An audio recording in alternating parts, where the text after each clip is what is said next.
আমরা কোনো সমস্যা করছি না। আমাদের বিরোধী দলের নেতা এবং আমাদের মাননীয় সংসদ সদস্যরা বলেছেন, আপনারা সত্যের পথে আসেন, ন্যায়ের পথে আসেন, আমরা আপনাদের সাথে আছি। আমরা তো কোনো আপনাদের কাছে কোনো ভবন চাই না, কোনো ব্যবসা চাই না, কোনো বাণিজ্য চাই না। আমরা চাচ্ছি শুধু মানুষের জন্য শান্তি, সুখ। সেটা কিভাবে আসবে? গত 50 বছর আমরা যে সমস্ত ভুল ভ্রান্তিগুলি সংবিধানে দেখেছি, প্রশাসনে দেখেছি, সেই ভুল ভ্রান্তিগুলি শোধরানোর জন্য প্রশাসনিক যে সমস্যাগুলি আছে সেগুলি ঠিক করার জন্য আপনাকে অনুরোধ করছি।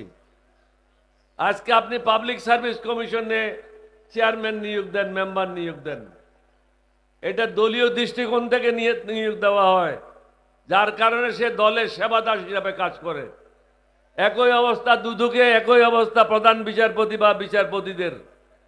প্রত্যেকটা সাংবিধানিক পদে আমরা বলেছি একটা কমিটির মাধ্যমে যাচাই বাছাই করে নিরপেক্ষ ব্যক্তিকে পদায়ন করা হবে।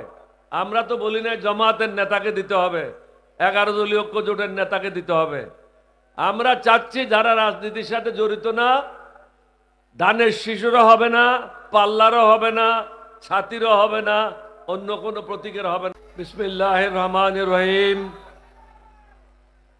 মঞ্চে উপবিষ্ট বিরোধী দলীয় নেতা, বাংলাদেশ জামাত ইসলামের সম্মানিত আমির জনাব সভাপতি, মঞ্চে উপবিষ্ট সম্মানিত জাতীয় নেতৃবৃন্দ, উপস্থিত ভাইয়েরা, সাংবাদিক বন্ধুগণ, ইলেকট্রনিক মিডিয়া এবং প্রিন্ট মিডিয়া, আপনাদের সকলকে ধন্যবাদ জানাই। এই প্রখর রোদে আমরা তো ছায়ায় বসে আছি, এটা আমাদের পক্ষে বোঝা মুশকিল আপনারা কিভাবে কষ্ট করছেন। এই কষ্টটা যেন বিফল না যায়, আপনাদেরকে সেদিকে লক্ষ্য রাখতে হবে। আমি সবাইয়ের পক্ষ থেকে, মাননীয় প্রধানমন্ত্রী ইদানিং কিছু কাজ করেছেন, সত্যকে স্বীকার না করা এটা বেঈমানি করা। 2-3টা কাজ করেছেন যেটা প্রশংসনীয়, আমরা আপনাকে ধন্যবাদ জানাচ্ছি। কিন্তু আপনাকে সম্মুখে অনেকগুলি বিপদ অপেক্ষা করছে। এই বিপদ থেকে কিভাবে উদ্ধার হবেন সেটা চিন্তা করেন। প্রথম বিপদ হলো লক্ষ লক্ষ যুবক চাকরির জন্য ঘুরে বেড়াচ্ছে, প্রতিদিন বেকার সমস্যা বৃদ্ধি পাচ্ছে, বিদেশি বিনিয়োগ বন্ধ, বাংলাদেশে যে সমস্ত বড় বড় বিদেশি কোম্পানিগুলি আছে তারাও তাদের কর্মকাণ্ড গুটিয়ে নিচ্ছে। তাহলে আমাদের ছেলে মেয়েরা কোথায় যাবে? দুর্ভিক্ষের আশঙ্কা, তৃতীয় বিশ্বযুদ্ধের আশঙ্কা, যুদ্ধের কারণে দ্রব্যমূল্যের ক্রমবর্ধমান ঊর্ধ্বগতি, জনগণ দুঃসহ জীবন যাপন করছে, যার কারণে পত্রিকা খুললেই দেখবেন প্রতিনিয়ত হত্যাকাণ্ড ঘটছে। মানুষের মনে যখন অশান্তি হয়, মানুষ যখন সমস্যায় জর্জরিত হয়, সে তখন আর ডান বাম দেখে না। আরেকটি গুরুত্বপূর্ণ বিষয় হলো বিদেশি দালালদের কারণে আমরা গত 19 বছর অনেক কষ্ট পেয়েছি। এই দালালদের চিহ্নিত করতে হবে, তাদের হাত পা ভেঙে দিয়ে পুলিশে সোপর্দ করতে হবে। এখানে দেখতে হবে সুগেন্দুর কোনো ফলোয়ার আছে কিনা।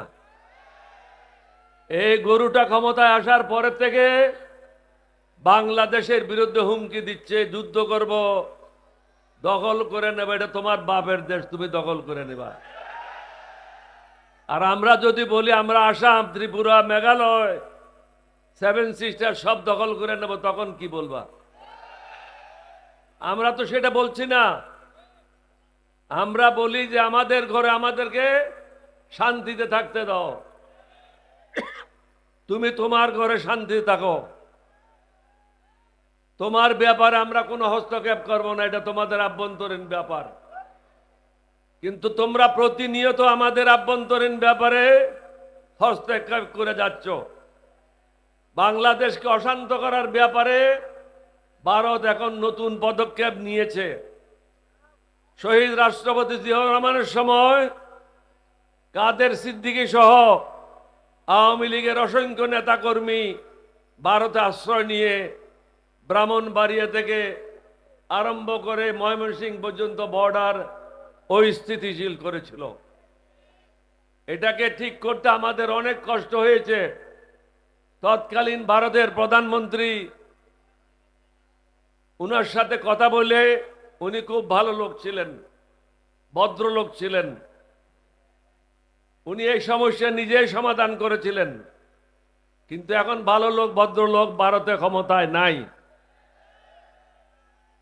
মানুষকে, মুসলমানদেরকে নামাজ পড়তে দিচ্ছে না, মসজিদ ভেঙে দিচ্ছে, ঘর বাড়ি জ্বালিয়ে দিচ্ছে।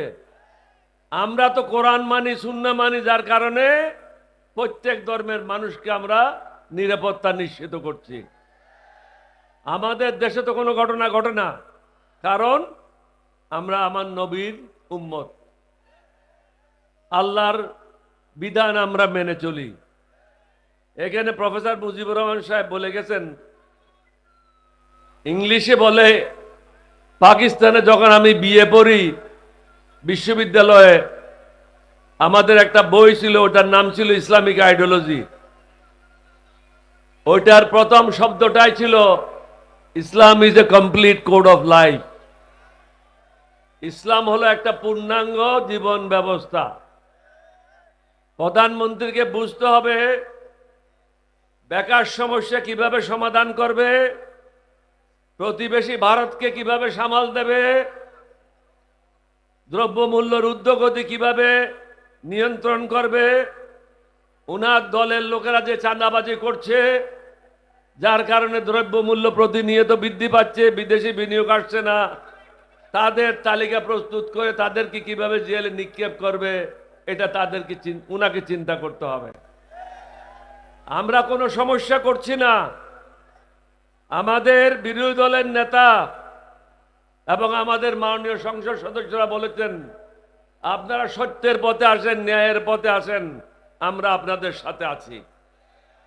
আমরা তো কোনো আপনাদের কাছে কোনো ভবন চাই না, কোনো ব্যবসা চাই না, কোনো বাণিজ্য চাই না। আমরা চাচ্ছি শুধু মানুষের জন্য শান্তি, সুখ। সেটা কিভাবে আসবে? গত 50 বছর আমরা যে সমস্ত ভুল ভ্রান্তিগুলি সংবিধানে দেখেছি, প্রশাসনে দেখেছি, সেই ভুল ভ্রান্তিগুলি শোধরানোর জন্য প্রশাসনিক যে সমস্যাগুলি আছে সেগুলি ঠিক করার জন্য আপনাকে অনুরোধ করছি। আজকে আপনি পাবলিক সার্ভিস কমিশনে চেয়ারম্যান নিয়োগ দেন, মেম্বার নিয়োগ দেন, এটা দলীয় দৃষ্টিকোণ থেকে নিয়োগ দেওয়া হয়, যার কারণে সে দলের সেবাদাস হিসাবে কাজ করে। একই অবস্থা দুদকে, একই অবস্থা প্রধান বিচারপতি বা বিচারপতিদের। প্রত্যেকটা সাংবিধানিক পদে আমরা বলেছি একটা কমিটির মাধ্যমে যাচাই বাছাই করে নিরপেক্ষ ব্যক্তিকে পদায়ন করা হবে। আমরা তো বলি না জামাতের নেতাকে দিতে হবে, 11 দলীয় ঐক্য জোটের নেতাকে দিতে হবে। আমরা চাচ্ছি যারা রাজনীতির সাথে জড়িত না, ধানের শিশুরও হবে না, পাল্লারও হবে না, ছাতিরও হবে না, অন্য কোনো প্রতীকের হবে না, সে হবে বাংলাদেশের প্রতীক। আমরা তো অন্যায় কিছু আবদার করছি না আপনাদের কাছে। আপনার বুঝতে হবে অনেকগুলি সমস্যা আপনাকে মোকাবেলা করতে হবে। অর্থনীতির অবস্থা মোটেও ভালো না। চীনা বাবা উদ্ধার না করলে আপনি আগাতে পারবেন না। হয়তো চীনে গেছে, কিছুটা সহযোগিতা পাবেন, কিন্তু এটা দিয়ে তো কাজ চলবে না। নিজের দেশে আপনাকে উপার্জন বৃদ্ধি করতে হবে। রেমিটেন্স ঠিকভাবে আসছে না, কারণ মধ্যপ্রাচ্যে যুদ্ধের কারণে অনেক চাকরিচ্যুত হচ্ছে, অনেকে দেশে চলে আসছে, সুতরাং রেমিটেন্সও কমে যাবে। আর যাদেরকে আপনি গুরুত্বপূর্ণ পদে বসাইছেন তারা মোটেও ওই পদের জন্য উপযুক্ত না। তাহলে কি হবে? আপনি যদি উপযুক্ত লোককে উপযুক্ত পদে না বসান, সমস্যাটা কি হবে আমি সংক্ষেপে বলে দিচ্ছি। আমাদের গ্রামের একটা লোক সৌদি আরবিয়া গিয়েছিল। ওখানে যখন লম্বা লম্বা জুব্বা দেখলো তার খুব পছন্দ হলো। সে বলল যে এবার বাড়ি যাওয়ার সময় একটা লম্বা জুব্বা নিয়ে যাব। আর সবাই যখন ওখানে দাঁড়িয়ে রাখে সেও মনে করলো আমিও দাঁড়িয়ে রাখি, লম্বা দাঁড়িয়ে রাখলো। গ্রামে আসলো, বাজারে গেল, মগরিবে রক্ত হলো, আজান হলো, সবাই বললো যে হুজুর আপনাকে নামাজ পড়াইতে হবে। এখন সে পড়ে গেছে বিপদে। বলে ভাই আমি শুধু লম্বা কুর্তা পরেছি, আমি কিন্তু মনে মনে বলতেছে আমি কিন্তু আলেমও না, আমি আরবি জানি না, শুধু কোলাউজু বেরব্বিন নাস ছাড়া আর কোনো সুরও জানি না। এখন সবাই ধাক্কাচ্ছে তাকে, হুজুর আপনি ইমামতি করবেন। অনন্য উপায় হয়ে সে বলে যে সবাই আবার উজু করেন। সে চিন্তা করতেছে একটু অন্ধকার হোক, তাহলে আমি আমার কাজটা করব। অন্ধকার হয়ে আসলো, নামাজে দাঁড়ায় গেল, প্রথম সজদায় গেল, সজদায় গিয়ে চিন্তা করতে যে দ্বিতীয় সজদার পরে তো আবার উঠে দাঁড়ায় একটা সুরা পড়তে হবে, তাহলে কোন সুরাটা পড়ব? কোন সুরা তো আমি জানি না। দ্বিতীয় সজদায় গিয়ে পিছনে যখন সবাই সজদারত, সে আগের দিকে অন্ধকারে পলায় গেল। আপনাদের যেন এই অবস্থা না হয়। সব লম্বা কুর্তাওয়ালা কিন্তু আলেম না। আপনি যাদেরকে মন্ত্রী হিসাবে বসিয়েছেন এদের দেশ চালানোর কোনো অভিজ্ঞতা নাই।